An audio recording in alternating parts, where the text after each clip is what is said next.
सक्कूबाई बांध दिया था घर वालों ने उनको। क्यों? कथा में जाने की जिद कर रही थी। सास ससुर ननद पति सब ने मिलकर के बांध दिया और दिन से रात तक केवल मारते थे बांध करके। कथा में जाएगी, सन्यासिनी बनेगी। और एक और बात थी कि साधुओं की टोली पंढरपुर दर्शन करने जा रही थी। सक्कूबाई ने उस टोली में जाने का प्रयास किया और ये बात किसी ने घर पे बता दी। इससे परेशान नाराज होकर सास ससुर ने बहुत मारा। रात्रि का समय, बंधी हुई सक्कूबाई रो रही है, हे नाथ कैसी परीक्षा लेते हो आप। तभी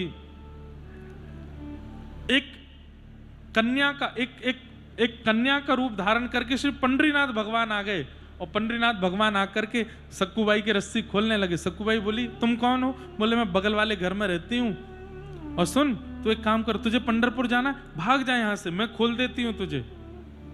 मैं चली जाऊंगी, सुबह कोई नहीं मिलेगा तो फिर बहुत उपद्रव होगा। बोले, तू मुझे बांध जाना, मैं बंध जाती हूं यहां पे।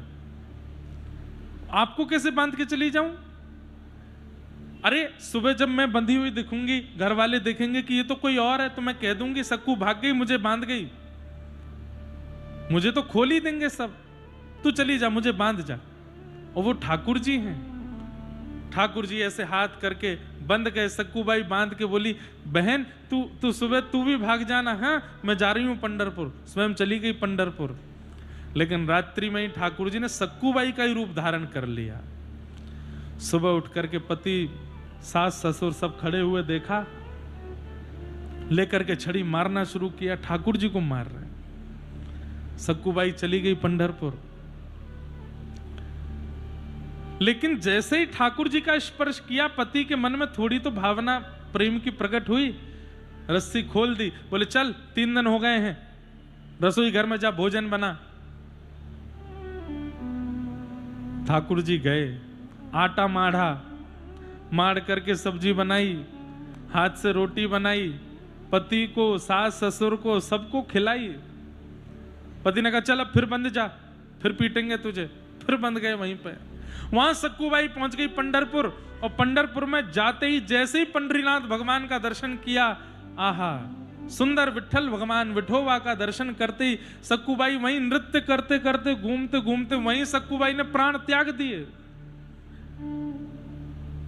यहां ठाकुर जी बंदे बंदे, अरे सक्कू मैं बता हूं यहां पे, तू वहां प्राण क्यों त्यागी आई? फिर वो जो टोली गई थी कीर्तनियाओं की, उन्होंने जब देखा कि सक्कूबाई यहां पधार गई, बोले अब इसको, ये तो वही है जो पीछे के गांव में मिली थी, अब इसको वापस क्या करें, इसका यही संस्कार कर दो। संस्कार कर दिया पंढरपुर में। संस्कार करके उनके वस्त्र और अस्थि लेकर के वे लोग गए सक्कूबाई के घर। भीतर बंधे थे ठाकुर जी सक्कूबाई बन के। द्वार खोला सासू मां ने, बोले आपकी बहू वहां नृत्य करते करते पधार गई, ये उसके वस्त्र हैं और ये उसकी अस्थियां हैं। वो तो भीतर बंधी हुई है, वो वहां कैसे चली गई? भीतर जाकर के देखा तो कोई नहीं है। ठाकुर जी वहां से अंतर ध्यान हो गए। ऐसे सक्कूबाई, बहुत सुंदर चरित्र सक्कूबाई का। ठाकुर जी बंध जाते हैं प्रेम पाश में। चल करके जैसे ही आगे बढ़े, 2 वृक्ष खड़े थे, दोनों का स्पर्श किया। कुबेर के पुत्र दोनों जो शापित थे नारद जी के द्वारा, प्रकट हो गए। नलकूवर और मणिग्रीव दोनों ने भगवान की स्तुति गाई। वाणी गुणानुकथने श्रवणौ कथायाम, इतना सुंदर श्लोक है, ध्यान से सुनिएगा। हस्तौ च कर्म सुमनस्तव पादयोर्न स्मृत्यां शिरस्तव निवास जगत प्रणामे दृष्टि सतां दर्शनेस्तु भवत्तनूना। नलकुवर मणिग्रीव ने क्या मांगा? बहुत जरूरी बात। वाणी हमारी वाणी आपके गुणानुवाद गावे। श्रवणों कथायाम, हमारे कान आपकी कथा सुने। हस्तौ चकर मसुमनस, हमारे हाथ आपकी सेवा करें और मन आपका स्मरण करे। दृष्टि ही सताम, अच्छा, अब यहाँ पर एक बात आती है कि कानों से कथा सुननी है, जीभ से कथा गानी है, हाथों से सेवा करनी, पैरों से प्रदक्षिणा करनी, तो ऑब्वियस सी बात है कि आंखों से दर्शन मांगा होगा। पर नलकूवर मणिग्रीव ने भगवान का दर्शन नहीं मांगा। किसका दर्शन मांगा? दृष्टि ही सताम दर्शनेस्तु भवत तनूनाम, हमारी दृष्टि आपका दर्शन करे, ये नहीं मांगा। आपके जो तनु हैं, मतलब आपके भजने वाले, आपके पुत्र यानी कि आपके संत, आपके महात्मा, आपको निरंतर भजने वाले साधु, उनका दर्शन हमारे नेत्रों को हो नाथ, ऐसी कृपा करो। कथा आपकी सुननी है, गुणानुवाद आपका गाना है, सेवा आपकी करनी है, परिक्रमा आपकी करनी है, पर दर्शन आपके साधुओं का करना है।